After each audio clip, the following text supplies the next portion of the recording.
આયુરો બેઠા છે, યાદવો બેઠા છે, એટલી વિનંતી કરી કે દ્વારકાનો નાથ, છપ્પનકોટી યાદવોનો ધણી, બધી વાત સાચી.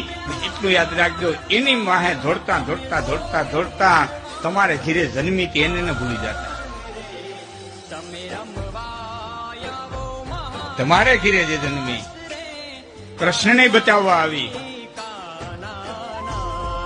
વાસુદેવ બદલાવી ગયા, કંસના હાથમાં છટકી અને આકાશમાં અષ્ટભુજા ધારણ કરીને ઉભી રહી અને ત્યાંથી સીધે સીધી વિંધ્યાચલ પર્વત ઉપર ગઈ અને વિંધ્યાચલ પર્વત ઉપર જઈ અને પોતાનું જે આસન થાપ્યું, જેનું નામ વિંધ્યવાસીની પડ્યું, અગ્રજ થતા વિંધ્યવાહિણી પડ્યું. અને એ પછી બૈડા ડુંગરની માલિકો રાણાને બચાવવા ગઈ, માથે હુંડો લઈને ભાત દેવા, અને આખા સૈન્યને પથ્થરનું કરી દીધું હતું. આજ પણ ઉભી છે. હવામાન સિંદૂર હોય તે ચડે, હવામાન સિંદૂર હોય તે ભતવારીને પૂરો થાય.